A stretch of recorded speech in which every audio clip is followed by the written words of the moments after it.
NA who definitely have been doing the work with Scarlet, you know, but there are, I mean, let's face it, right? Players that are, you know, not in this bracket, like Josh TQ and stuff, have been doing work with Scarlet on top of Makoran, and we've got a lot of, you know, really solid level Scarlets out here. But Makoran definitely, you know, has pretty much defined this character in a way that is so comfortable for how he wants to play this game and how he wants to approach it, that customs really allowed him to kind of like, you know, extenuate that a bit further. It looks like we're going over into that first game catch-up between Makoran and RIZE Murko. Now, this matchup is a really interesting one to me because it is the heavy-hitting nature of Scarlet, but this is not the kind of matchup that she's able to constantly establish full screen. You know, she is a keep away character, she is a ranged character, but Scorpion's teleport, which, by the way, this variation of Murko, the Reaper, this is Searing Rage. This is not cancel teleport, this is damage. Death spin, extra strings. Murko knows that he's going to have to throw down in this matchup, and he's taken a variation that gives him damage and increased pressure. Speaking of which, extra damage, thank you very much. Lovely flawless block to save his skin, but it's not enough.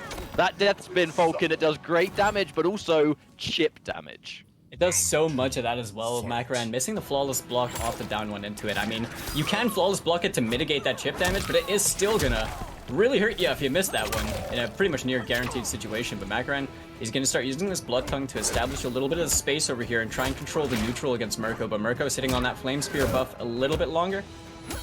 You know, that's going to be amping up those throws, increasing the damage.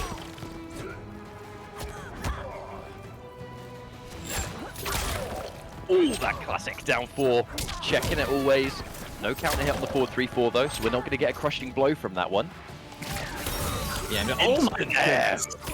Good reactions from this guy. Unbelievable. And the throw escape as well. The 4-3-4 fishing for the KB right there to close things out. Uses the 2-1 stagger for the plus frames into the backing off. Tried to go for the punish on the 4-2 again from Scarlet, but missed that one. And Makoran gets himself the 4th throw. This is definitely within the realm of comebacks right here. Catch up with that fatal blow on deck.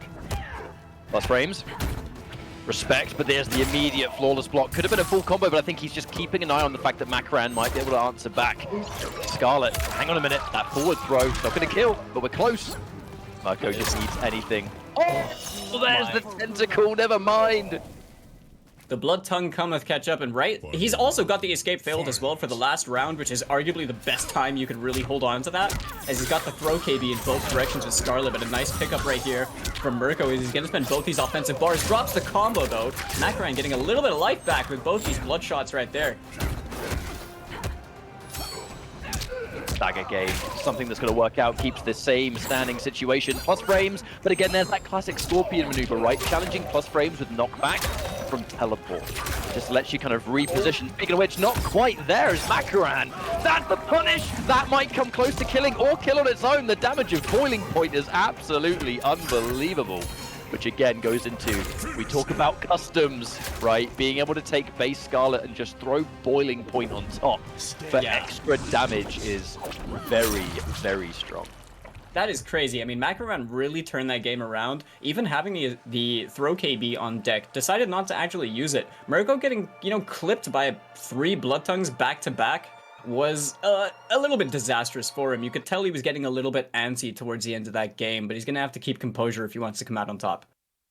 But it's what you have to do. These two players likely could go into a game 5, and it's like I said, it's not your traditional matchup because Scorpion's base kit, the teleport mostly, lets him challenge range characters. So you take someone like Scarlet, who normally wants to establish distance. Now she no longer can do that. She has to fight up close. But with that, Makoran knows, and he's kind of playing around the stagger game, the plus frames, which she didn't always have. She was given them, you know, a few patches down the line. But importantly, flawless blocks. When you flawless block this character, Scarlet can struggle. But if the opponent flawless blocks a lot of things, it's now up to you to either not dedicate to these strings, or sometimes you can take parry. And that's something Makoran has been known to do. So he's quite smart with that. He is, and I think that there's a lot of like advanced mind games you get because the character is riddled with flawless blockable gaps in her strings, like at the high level, you know? But Murko gonna start things off over here. He gets that back 3 to knock Makoran down to the corner. A combo drop gonna get swiftly punished with the wake up buttons from Makoran. He's gonna activate the Blood Rain right here. Tags him with the forward 2 into the Boiling Point. That's gonna be a nice turn to damage. Ooh. Doesn't quite manage to get the blood ball, but, you know, no whiff punish, so could be a lot worse here. Makoran, piece by piece, has just chunked down that health. The instant jump in. There's that back one. Nice little hit confirmed too. Murko, I like that choice. Goes into the spear first because it just maximizes the unbreakable damage. You know, you break eventually, you've lost almost a full combo anyway. By the way, we're going to amplify that boiling point. Give me the damage, please.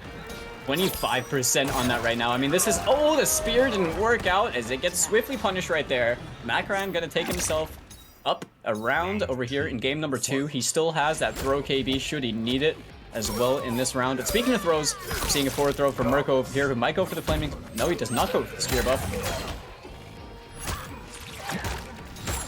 He's gonna opt to hold this down. Death spin reversal didn't work out. No punish from Makoran. A little bit too far away on that one. Flawless block into throw. Murko, he's not going to be able to get a launch off that. For those that don't know, when you flawless block, you can actually do an attack from it. It costs 1 bar of each. So if you haven't got one from either side, you can't go for any kind of punish, I guess. 1-1-2. Very true. All right, now throw KB for both players as well. They both had that escape failed. A nice down 2 pickup forces the breakaway from Makoran right there. Makoran going to start staggering Rick his way in, trying to apply all this pressure on Murko, but Murko fighting back, using these plus frames to try and find a counter poke situation, but commits to the 4-3-2 teleport. Makoran going to build back some life with that punish as well. Scarlet, one of the few characters that can heal, and in that situation, you don't go for a launch and you heal, it just gives you health back. It means they can't challenge, and he's dead again, Makoran. Are we going to see a Scarlet in winners finals of an EVO tournament? You never thought you'd see the day, but trust me, I say out there that Makoran is one of, if not my favorite Scarlet players to watch. This is why, because the guy is just efficient. It's the #1 word you can use to describe him. He's used this character since day 1. He knows the matchup. There's probably some players out there that might not even like this matchup very much because Scorpion can shut down a lot of those basic tools. Yeah. But Makoran is just so good on offense that he can compete with the best of them. And it's impressive. There's also the, the added factor of the fact that Makoran has extensively played in tournaments and been playing against players like Murko, like Javier, like Chumi, the other Mercer, the other Scorpion players over here. It's like we're seeing just the culmination of experience being applied over here against the best, like the #1 Scorpion player that we have over here in Europe. And Murko, although he's doing well in this each individual game, each individual round and stuff, he's not really been able to close out a single game so far. No, and it's just coming down to those clutch little moments where maybe it's a flawless block, maybe it's just a little punish, or it's the stagger game. Mostly it's the stagger game, which is really funny to mention, Falcon, because this is what Murko has picked this variation to do.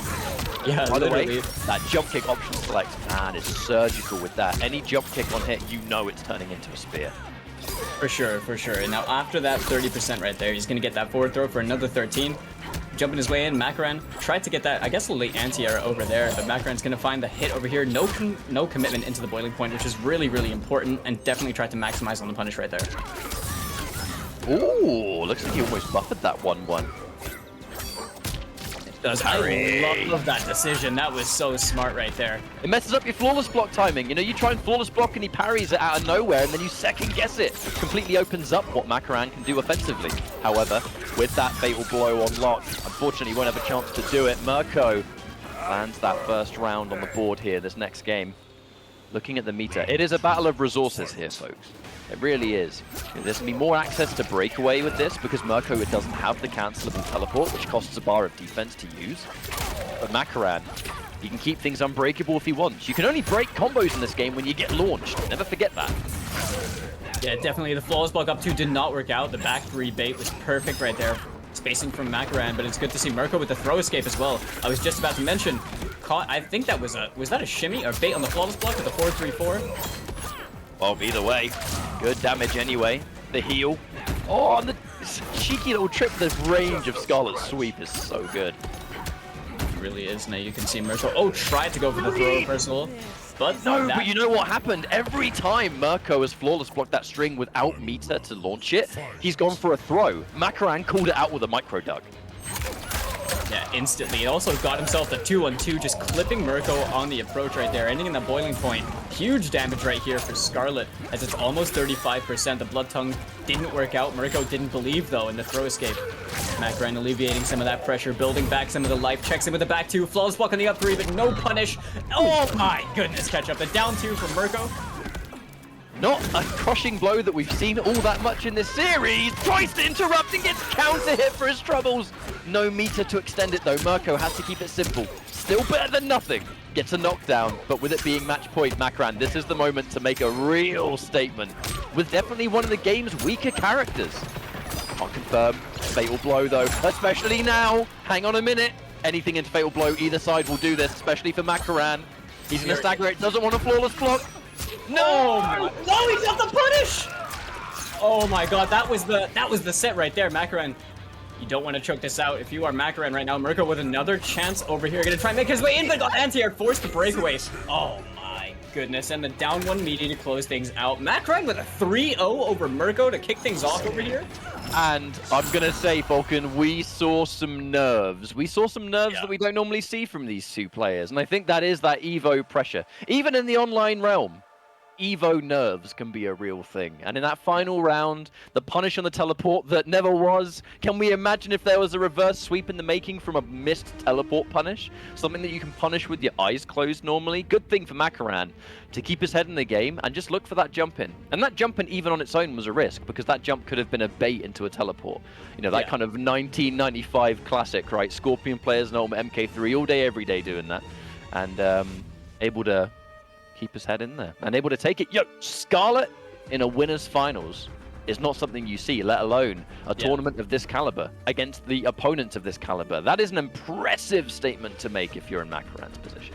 It really is, and I think it's even more impressive knowing that it came from a 3-0 as well. Like, Makoran just seemed to have the composure game on point throughout that entire set. I was actually going to mention the fact that Murko was keeping his composure really, well in check. He was staying composed for a lot of it, but we kind of saw, like, bits of hastiness coming out from him, a bit of antsiness here and